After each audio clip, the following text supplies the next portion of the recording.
Hey everyone, welcome to my kitchen. Tonight I'm gonna try a new recipe for a plant-based shepherd's pie. I'm not gonna make it totally vegan, I'm gonna use butter, but mostly plant-based. I've never made it before. I thought I would take you guys along, see how it is.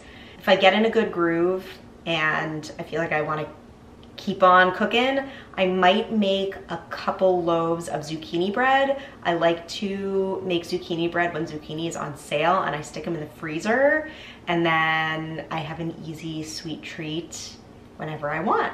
This is the setup that I have in my kitchen. The only sort of workable counter space is right here. It is not ideal for somebody who likes to cook a lot because I basically have like 15 inches to do all of my chopping and prep work. So for these purposes, this will be my prep area. I just grabbed the recipe, I pulled it up on my laptop. I am going to get 3 pounds of Yukon Gold potatoes boiling. That's gonna make the mashed potatoes, and those are gonna have to boil for like 20 or 30 minutes while I get everything else ready to go. So that is what I'm gonna start on first.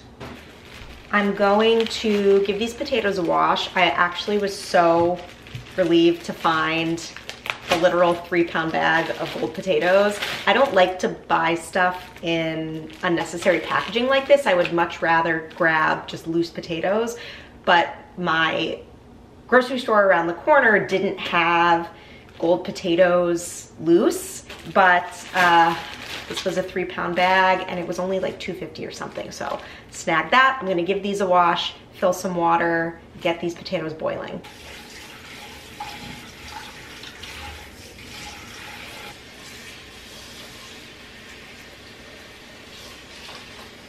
Now that I've got those in the pot, I'm just gonna cut them into some smaller pieces just so that they boil a little bit faster, and then I'm gonna salt the pot heavily just for more flavor.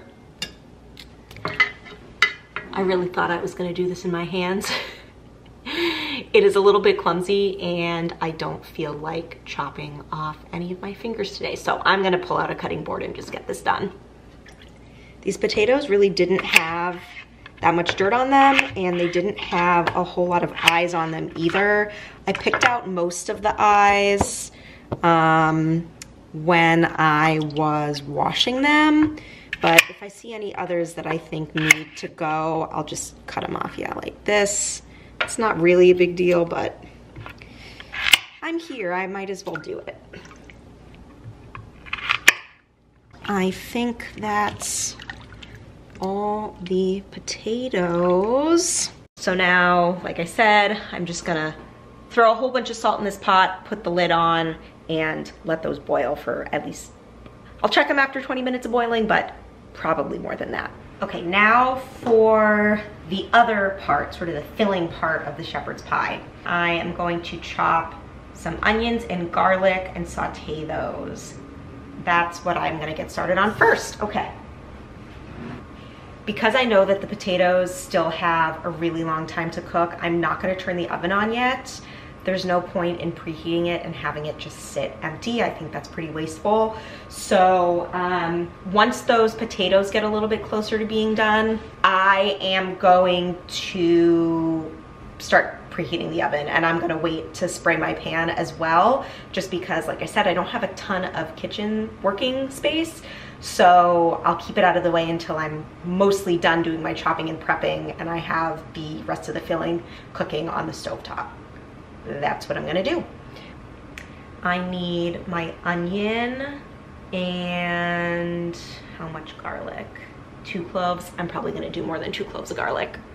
This recipe does not call for mushrooms, but I actually think that that would be really, really tasty to add another sort of savory umami layer to it. I don't normally sort of riff on recipes the first time I make them. I like to sort of stick to the recipe to know how it turns out, and then I start adjusting from there and making things a little bit more my own. But I kind of feel like this is gonna be delicious. So I have some mushrooms here, and I have this giant onion that I only use maybe like 1/3 of, so I'm probably only gonna use a half of what I have here and then put this back in the fridge for something I'm gonna make probably this weekend. So yeah, it calls for a medium onion. I'm gonna take just about half of what's left here. I think that is sufficient. I'll put this back in this bag and peel off some of these outer layers. I'm gonna grab myself a bowl. I'll probably end up needing a bigger bowl than this, but I'm just gonna throw the veggie scraps in here. My office just started composting, and we have a pretty big compost container, and so we think it's gonna be more than our staff actually uses. So we have been invited to bring compost from our own homes, which I'm super excited about. I have wanted to compost for a really long time. There was a point where I was interested in getting a bunch of people in my condo building to sign on, and there was interest, but we just never really got it off the ground. And now I don't have to really worry about it. I'm gonna keep a bag in the freezer. I don't go into the office every day. I usually go a couple times a week. So throughout the week, I'll just sort of stash things away and store them in the freezer. And then when I go into the office, I will bring what I have compiled at home. Okay, so that's my onion. I'm gonna grab a couple cloves of garlic. The recipe calls for 2 cloves, but I think I'm gonna do 3, and these are a little bit on the big side. And actually, before I get chopping on the garlic, I'm gonna throw another pan on the stove to start heating with oil so that as soon as I'm done chopping, I can just toss those right on the stove. The thing with trying a recipe for the first time is that you really are just kind of guessing and doing your best, and once you've made it once, you can sort of go in and you know what to expect. You know what size pan you need, you know what tweaks you might want to make to it, but we are not there today. So I'm just crushing this garlic. I'm gonna cut a little bit of this off. It's just a little not so cute, which is fine. Just cut around the bad parts. I'm going to mince these 3 cloves. And while I'm doing this, I'm just gonna look ahead and see what comes next. So after these are browning and like really getting some good color, I have to add a couple tablespoons of tomato paste and some salt and pepper. And then on top of that, lentils, stock, and thyme. This pan is already pretty hot. I just turned the heat down. I'm gonna add my garlic and onions.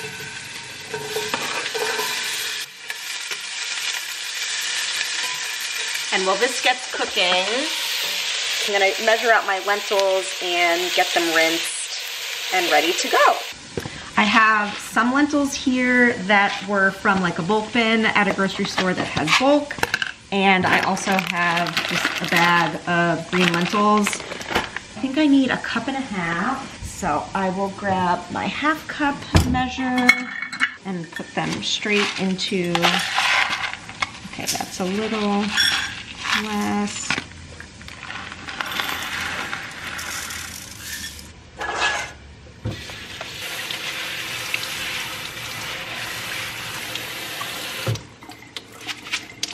I think one step that I am gonna add, because I decided I wanted to do some of these mushrooms, is I'm going to add the mushrooms before I do the tomato paste and the lentils. So I'll let the onions and garlic get brown, a little brown, and then I will throw some mushrooms in just to get those a little bit cooked and a little bit of flavor on them before I add the lentils and basically all the stock and everything. I don't like to wash my mushrooms. I think it sort of makes them weird and slimy. So I just take like a damp cloth and rub the outside. I mean, these ones it's coming off, but it's really not a big deal. This is how I clean mine. You know, maybe it's not getting all of the dirt off, and maybe that's not the healthiest thing. I don't think dirt is the problem. I think things like pesticides and things like that is what would really be of concern. All right, that is good for now.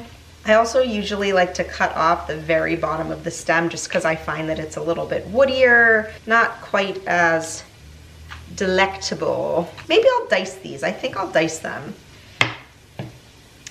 Normally I like to slice my mushrooms. I just think they look so pretty. But because this is going into the shepherd's pie, you want every bite really to be homogeneous, so I will just chop these up. I'm a pretty short person. I'm not even 5'2", and it's just funny to get a different perspective on your height. You know, normally I'm used to chopping at the counter, which is a little bit higher than this dining table, but then I think about, you know, my husband is 6 feet tall. This is probably how he feels when he's up at the counter, that like the distance between his arms and the surface is much bigger, whereas for me on the counter my elbows are pretty bent.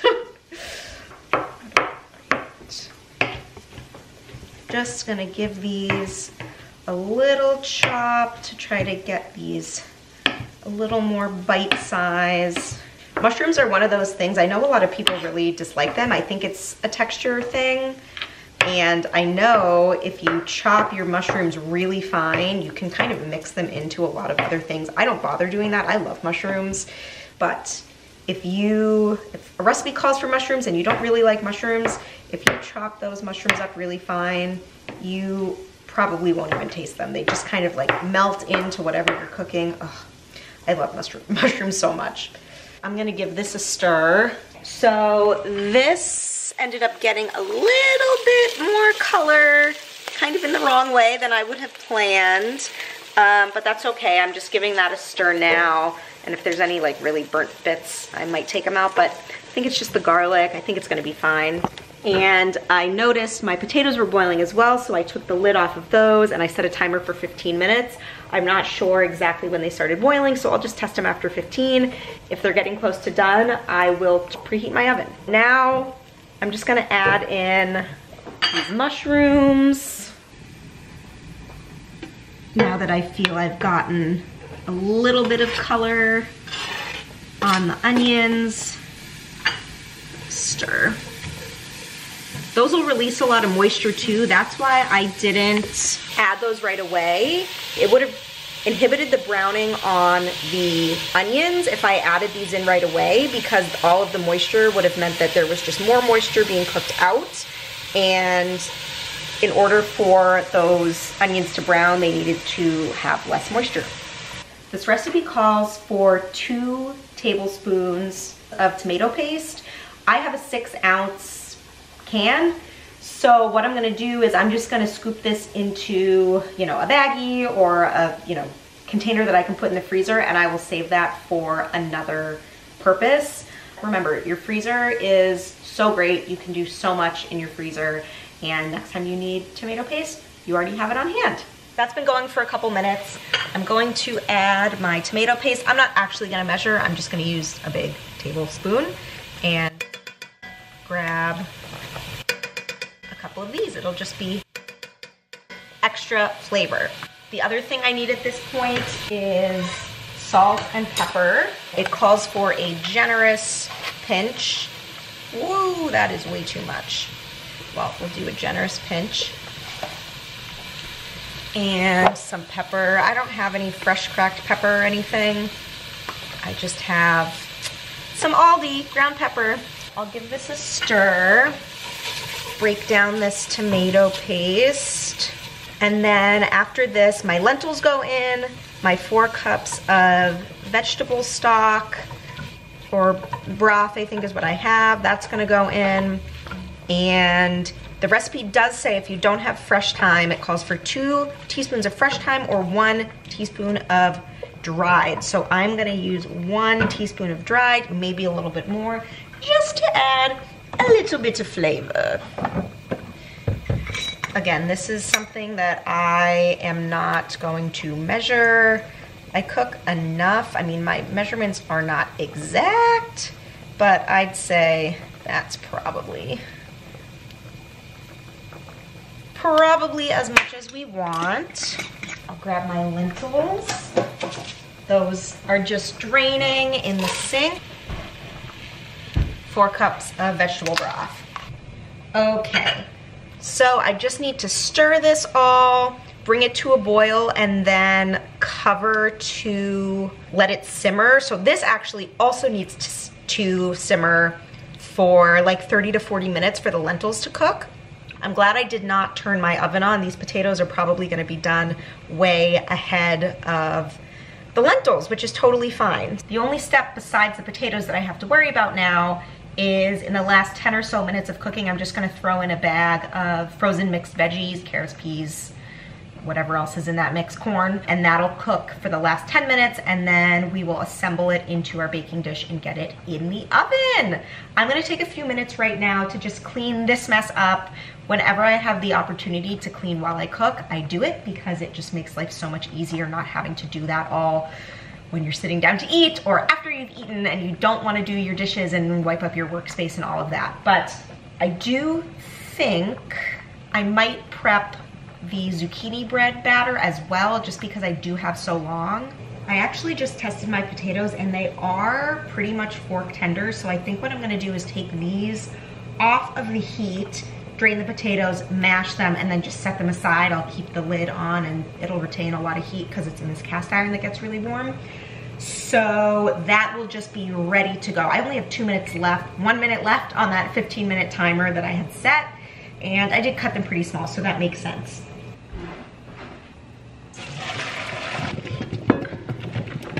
My lentils also just started to boil, so now I'm gonna turn that heat down to simmer, put the lid on it, and let that go. I'll set a timer for 25 minutes so that I can grab out my frozen veggies. Just a little bit of a stir. Put this on, turn the heat down. My potatoes are gonna go back into my pan, and this is interesting. This recipe for the mashed potatoes does not call for any liquid. I usually put like milk or cream in my mashed potatoes, not just butter. So I'm going to maybe do a little less butter and throw in some oat milk. The oat milk is just original unsweetened flavor, so it doesn't have any flavoring, it doesn't have any sweetness. And throw in just a little bit of oat milk to get it going. Start there.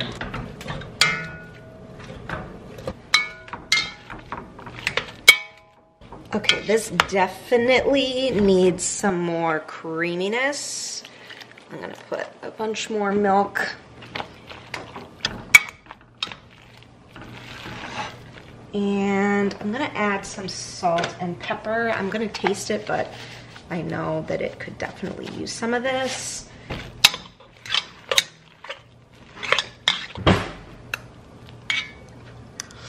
That's pretty good. Not the creamiest mashed potatoes I've ever made, but for these purposes, it'll do just fine. Yeah, that's pretty good. I think I'm gonna just add a tiny bit more salt and pepper, and those will be good to go. All right, that stuff's cooking away. I just got my area cleaned up. So now I'm going to pull up the recipe for the zucchini bread. Zucchini bread. So I need to combine my dry in a big bowl, and then in a separate bowl, mix my wets, add those. Yeah, I'm not gonna do that. I'm gonna do it all in one bowl, and then I'm gonna add my zucchini. Price of eggs right now is absolutely outrageous. Even at Aldi, it's pushing $5 for a dozen. I think it was $4.79. But my local grocery store around the corner is running a deal right now that it's 2 cartons for $5 total when you buy 2, limit 2. So I picked up 2 cartons. The date is long on them, but we will go through those before they go bad, and they're always good longer than the date on them anyway. Okay, so I'm gonna get started on these dry ingredients.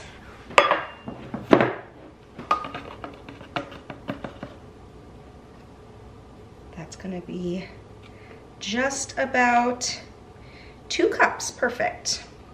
Then I need 2 teaspoons of baking soda.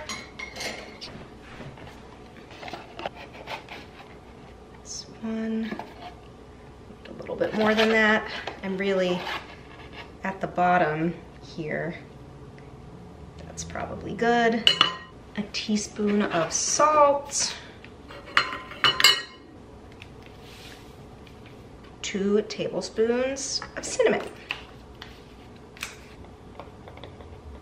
That was a little less than 1, although I would never be mad if my zucchini bread had a little extra cinnamon inside.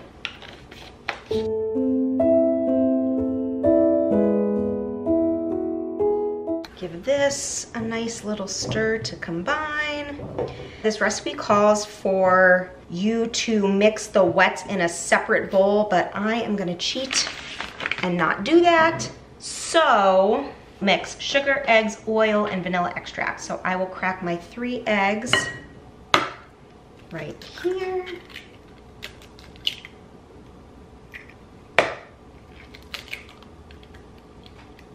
And let's see, 1½ cups of sugar.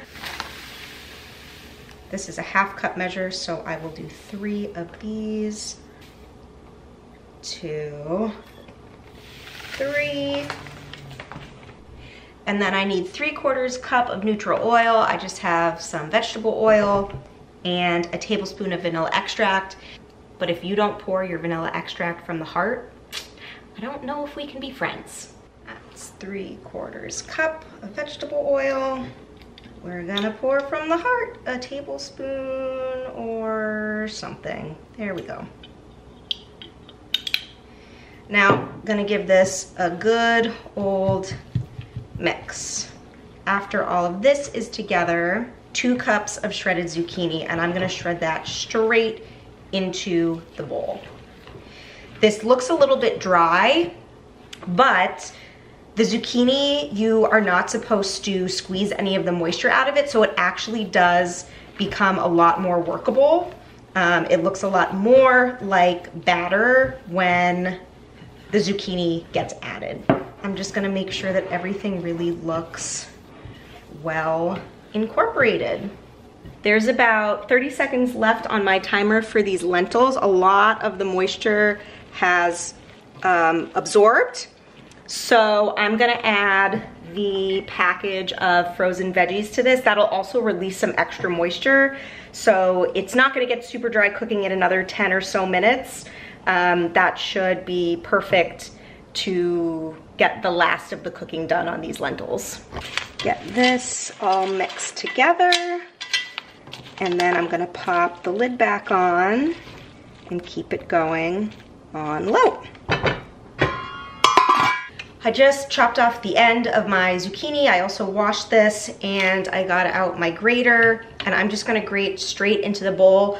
I've made this recipe a couple of times and so I know that one pretty large zucchini like this, maybe doesn't look that large on camera, but this will be about 2 cups of shredded zucchini, so I'm not even gonna bother to measure that. I'm just gonna go with it, and once I've shredded this whole thing, I'm just going to incorporate it and not overmix, and then I think I'm probably just gonna set it into the fridge while I wait for dinner to be done.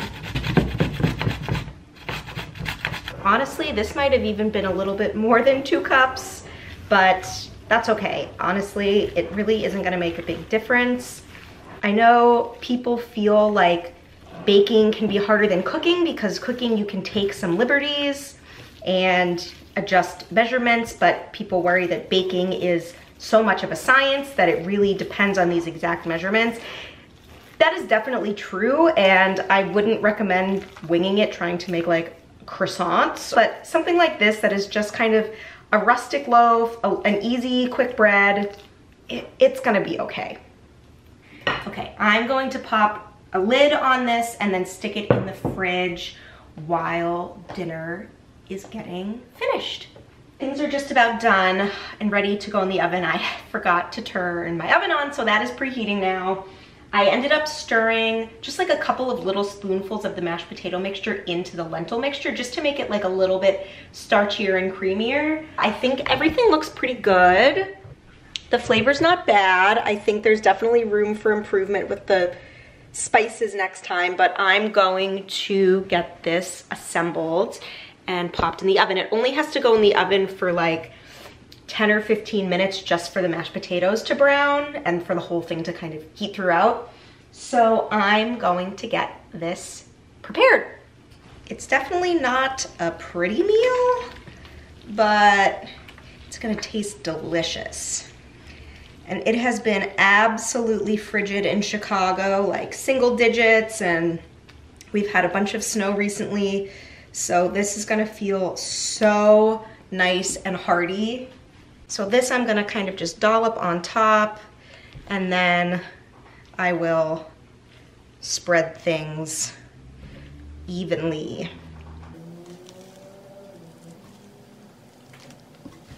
I don't want to waste a single little bit of these mashed potatoes. It's gonna be so yummy. Just spread it to the edges.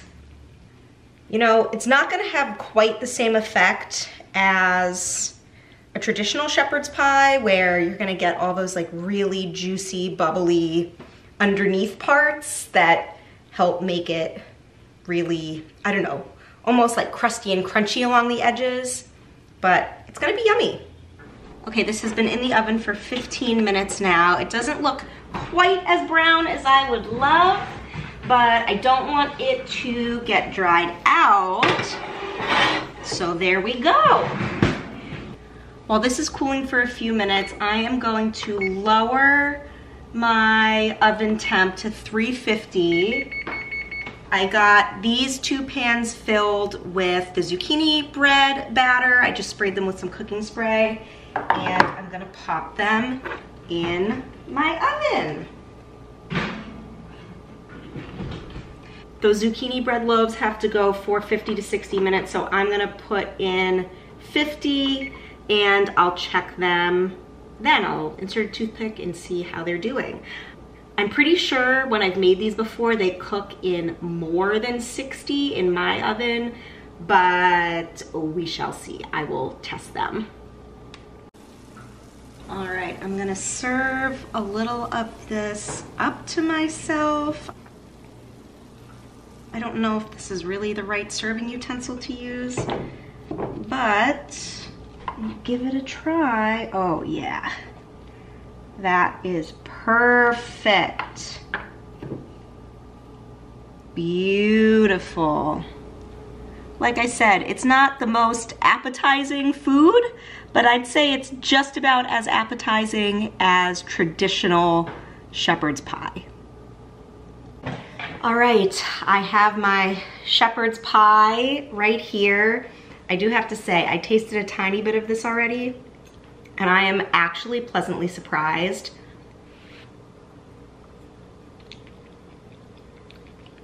I was worried that the lentil mixture was just not going to be very flavorful.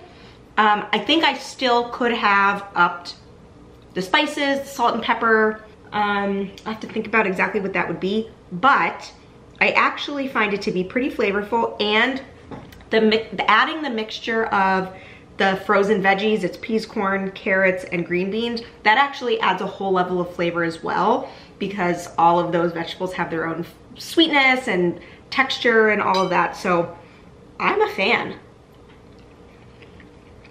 The potatoes turned out really well. It's really good. It was a lot of work. It took me about 2 hours start to finish, maybe a little bit less than that, hour 45.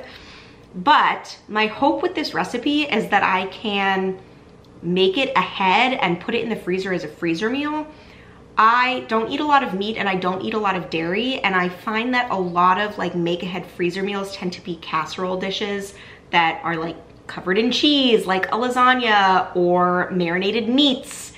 And I really want to be able to prep some of these things so that on nights when I don't feel like cooking, I can still have a really nice home cooked meal and I don't have to like eat a can of tuna fish or ask Michael to pick something up on his way home.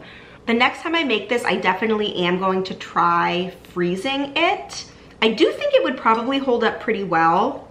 The only thing I don't know about is the lentils. I don't cook a whole lot with lentils, and I've never cooked and then frozen them before, but basically I would make this whole thing, assemble it, and then stick it in the freezer ready to just do that last sort of warm through and brown on top like I did for the last 15 minutes in the oven anyway. Yeah, this is so much better than I thought it was gonna be. What a pleasant surprise. Okay, I just took these 2 loaves of zucchini bread out of the oven. They have been cooling probably for like, I don't know, less than 5 minutes. I'm gonna be honest, the texture is kind of weird. I don't know if it has anything to do with the amount of zucchini that I put in, or if it's because I prepared the batter and then put it in the fridge. The recipe does say not to over mix it, and I don't know if letting it sit did the same thing as over mixing it. But they smell pretty good, so I'm gonna let these cool and try a bite in a little bit.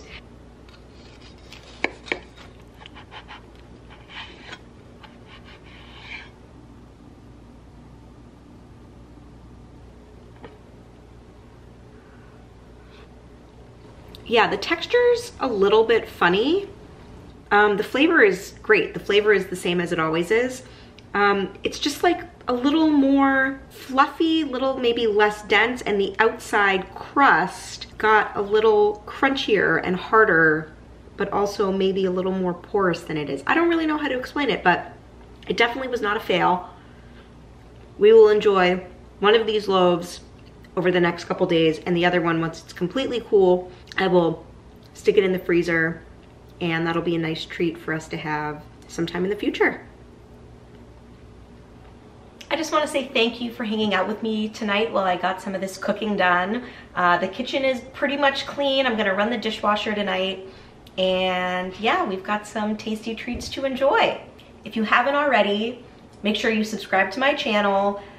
Give this video a thumbs up if you liked it, and feel free to leave me a comment down below. I'd love to hear if you have tried any new recipes lately, or if you have any tried and true baking recipes that you absolutely love. I would love to hear about them. Thanks so much for hanging out, and I'll see you next time. Bye guys.